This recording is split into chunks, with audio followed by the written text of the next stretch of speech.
coming in Bangkok to attend also from ex-Yugoslavia, like that, New York, so all over. So because my plan, my dream is always to go international.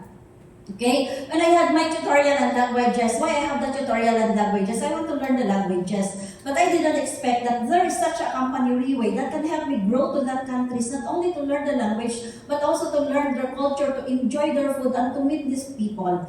So in our team, they might, what in our group, in yourself, what do you really want in Riway? You just want to have a rank?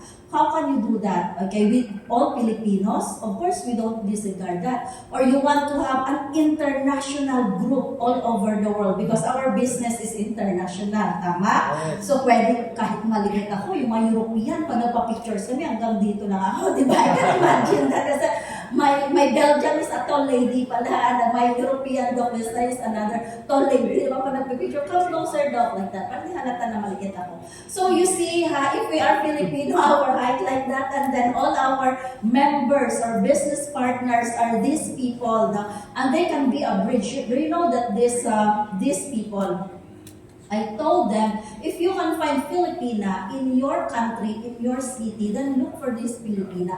They can be our bridge, they can be our key to connect also with the Filipinas, with the OFW Filipina.